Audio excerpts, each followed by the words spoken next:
Hey everybody, it's Derek here. If you can't tell, I'm freezing my butt off here in Michigan still. There's barely any leaves left on the trees. It's beginning in November here, so getting close to time for us to get the heck out of here. We're just waiting on our RV to be repaired again for the second time that it's in the shop for a repair that I can't handle, so obviously it must be a pretty serious repair. First time was a fiberglass crack. This time is a rotted floor, which is all just poor designs of the Heartland, but I won't bore you with those conversations right now. So that's just been super busy dealing with all the installs. A lot of weeks I have 2 installs a day going on and stuff while we're here in Michigan, just because I have some that are dropped off and then I have the people that are staying with us. So I work a ton of hours, but I have missed all of you. I've really missed getting a video out there. I mean, I was really enjoying getting a video out every week and seeing the views and communicating with everybody. So hopefully I can get back into that at least every other week or something here. So anyways, I appreciate all you guys. Hope you enjoy this little video here of 2 installs. I put 2 little installs together on one video. And hopefully the next time you see me sitting here talking to you, I'm in somewhere warmer and I got a baseball hat on, not a winter beanie. Thanks, guys. So let's jump into the first install of the 2 that's on this video, which this was on an Airstream Tommy Bahama version, which I know there's something pretty special about that. I think those are pretty limited. I don't know the other model numbers, if there is any. But I already removed the 2 solar panels, that white antenna, and then that was the entry gland for the solar panels off the roof here. I'm going to try to get a second set of panel or wires down by this plumbing vent here. That's why I got that tore off with the holes there.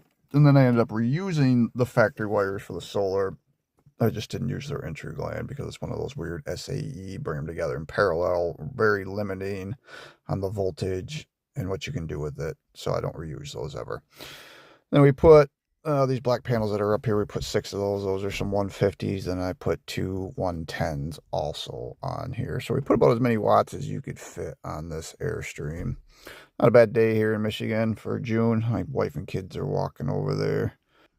Here we go with the roof done. So we put 6 of those 150s and then, like I said, 2 of the 110s over here on the other side. So that's about as many watts as you could get up here, and you can still walk end to end. You know, Airstreams aren't easy to walk on no matter what. So, but we put those 2 in series, those 2 in series, and then those 2 in series. So, and then they come together and parallel the 3 sets. And then these 2 110s are on their own separate little small solar controller, and they just come together in series.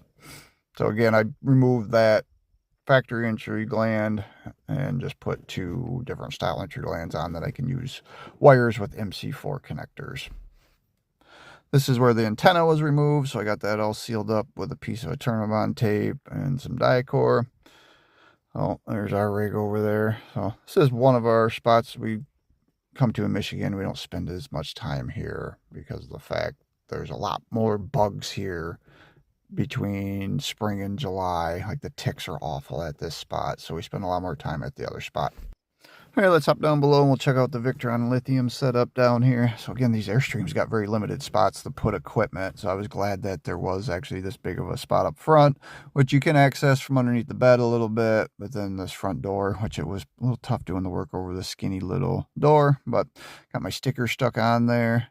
So this is a nice system here. That factory wiring in the corner drives me nuts a little bit. I mean, I actually did clean that up and zip tie it together some, but I know it looks kind of messy there a little bit. But we put a pretty big system in here, though, like I said. I mean, that's 1,200 amp hours of big beard batteries, so 4 300 amp hours.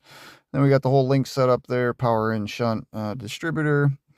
And then we also got the solar controllers and the Orion XS mounted all up on the ceiling here because it was just made sense to put it up there to keep them a little bit of storage. So obviously the smaller solar controllers for those 2 110s. And then I got a disconnect here. This is kind of like an all-in-one for both strings. And then we got the Victron Multi Plus 2 3000 VA inverter. So this is a 50 amp RV, so that would be the 2x120, providing power to the whole RV. It's made for one large appliance at a time, but the whole breaker panel box is powered from it. Up front here in this box is where the original batteries were, so obviously we pulled those out of there, and they have a little bit of storage there now. I had to put the plug in for the Orion XS, but only on the RV side. He already had it on the truck side. So we did try to run the wires underneath here, but it would have taken a lot of tearing that belly open. So we actually did, and we ran them through the inside where they're visible, but he's going to cover them with some trim and stuff. So anyways, that's it for this one. These guys were awesome, came all the way from Texas, and maybe we'll get to see them in Texas. So I don't know if I put any of these in any of my videos yet or not. I don't think I have, because the install video I just put out would have been installed just before I got this. But I haven't been able to get a very good video of it. I've tried to set up a couple times and film it. But I bought this one first, which is a dyed crimper. So these actually came with the chemical crimper that you've seen me make a video on. Which was nice that they fit this, because I didn't have to buy these because these are super expensive. And this is super expensive. What's up, Squirrely Butt? But I love this so much that I wanted a second one to be able to stop carrying the pump one, because obviously I can't have just this. There would be too much risk of this like quitting, and then I would be completely screwed. Yeah, I don't know where the wimey went. You know where the wimey went? Yeah, I don't know where the wimey went either. So I was going to buy a second one of these actually, and then it dawned on me that they had a dialless one, which can do down to 4 gauge also, or 6 gauge. I think it's 4 gauge, but and then that one there's no dies to switch, which makes it a little easier and faster sometimes. So now I got both. They both work great. I got this cable here I gotta make, a short one. I'm gonna crimp it with both of them and compare the two crimps. I'll do my best to film it here if I can. That's why I need her to get just a little older and she can hold the phone for me. Right, Mama? Here comes Mama. Here comes Mama. Here comes Mama. She's so Pete.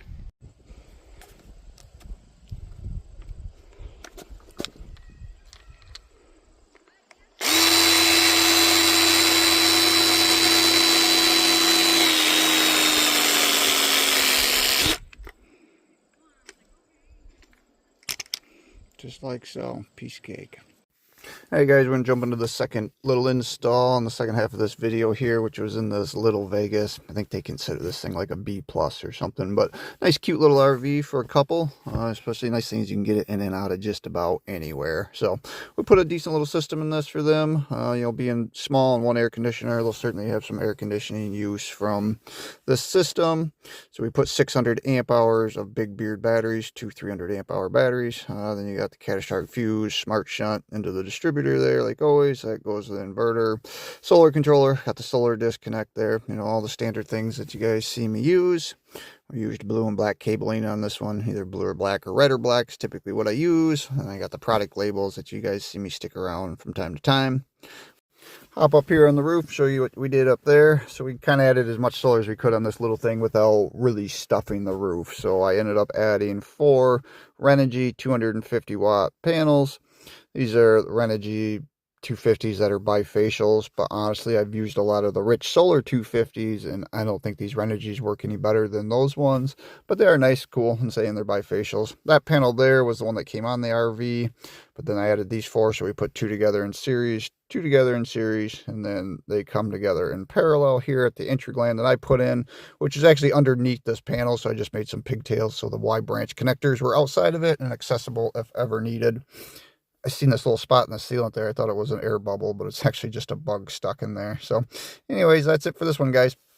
So this would be a quick preview of our upcoming route. We're going to get the heck out of Michigan here, hopefully in the next 10 days. I got to pick up a battery in Akron, Ohio. We're going to do an install somewhere between there and Evans, Georgia. Then I got a big install in Evans, Georgia. And then we drop down into Florida. I got an install down there by Fort Lauderdale. And I got a couple more installs in Florida. We'll end up at Panama City. Then I got some installs in Texas, and we'll be in Texas for a few weeks. And then we will be out west into Arizona and California. We still have a few openings, so reach out, give me a call, text, email, something. Preferably a call or text. I'm not going to lie. Emails are a struggle to stay on top of. Always send the email so I got your information, but if you're serious, call or text me. Thanks, guys. We'll catch you here on the next one.